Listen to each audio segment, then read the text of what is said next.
I was invited by a sponsor to promote a video game as an influencer, but little do they know, I'm an artist, not an influencer, so I'm gonna draw instead. If this is your first time here, hi, I'm Mari. I'm a digital character artist who has been working full-time as a YouTuber since this year. It just happened, I guess. And having lots of eyes on your work sometimes allows for cool opportunities like sponsorships. And while I'm an illustrator at heart, I really love video games. So imagine my excitement when I was asked to promote this breathtakingly beautiful free game called Reverse 1999. It's coming out October 26th worldwide, don't forget to register. Even though I absolutely love video games, my YouTube channel is very much art focused. So if all I did here was play the game and say nice things about it, it would be out of character. So how about I draw some of the characters instead? I can do that! Surprisingly, they accepted my silly little offer, so I can proudly say this video is sponsored. Now, don't click away just yet, because this game has some really nice looking characters that we're gonna be drawing today. But obviously, before I start drawing the characters, I need to learn about their context and roles in the story, so let's see what this game is all about. Reverse 1999 is a strategic RPG that's set in kind of an alternative reality, where at the end of 1999, this phenomenon called the storm happened and raindrops started flying back into the sky, showing you all different eras. Yeah, like historical eras. Naturally, you, the main character, Vertin the Timekeeper, were the only one immune to the effects of the storm. You'll then travel to a bunch of different eras to seek out and rescue other people who can also sense the storms coming, alongside your colleague Sonetto. Sonetto?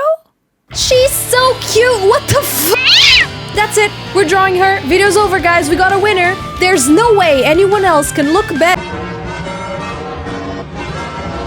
I decided to draw Sonetto, obviously. In all of the key art of this game, she appears to be in reserved poses with a serious or ethereal facial expression. You would never even guess she's Italian. That's right, the characters from this game have different nationalities, and the team put a lot of effort into hiring voice actors with native-sounding accents. There's a bunch of different ones to choose from, so maybe you'll even find your country's language here. Try to find it on this video. Hey, my child. Bonjour. Здравствуй. La ringrazio. The nature of divination is deduction based on reality. It is not always correct, but I surely am. Viva il mio maestro! Don't panic, my lord.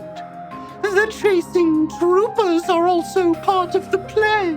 How about that, huh? The characters actually speak in their own languages, and I was really surprised to hear Sonetto's voice. The level of detail is kind of insane. Sonetto even writes her spells in Italian. She is actually a very serious character. She's described as a typical good student with outstanding performances, and she was very sheltered, so everything she finds in the outside world is novel to her. I'm a huge sucker for these personality types, and Sonetto is also super kind throughout the game. And once that was defined on the sketch, it's time for line art. As you guys know, thick lines on the outside and thin lines on the inside for that merchandise look. I'm sure you noticed I used the word spells before, so let me talk a little bit about that. It's regarding the gameplay of Reverse 1999, since that's what you're actually going to be playing, right?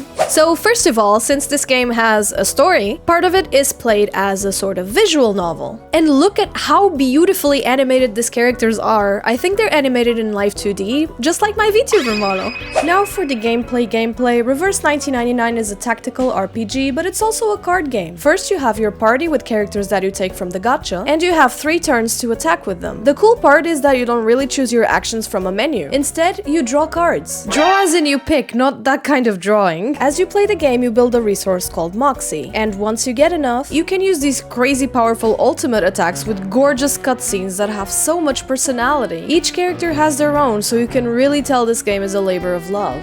Now back to the drawing, we're so close to that finish line. I always use different line thicknesses to make each object stand out on their own. And once all the lines are done, I start by doing base colors on the whole picture before I do the shading. This is extremely useful for me to plan the picture because I can just choose where the light source comes from and then do all the shading at once. I'm still learning about all this color theory stuff, so please be patient with me. I go a lot by feel, so there might be mistakes. I try to go for a warm light, cool shadow kind of thing, so I went for more yellowish tones on the the lighter parts of the picture and more purplish tones for the darker parts of the picture. I always leave the final details like coloring the line art to the end, and that includes coloring the eyes, so consider this a treat for making it this far.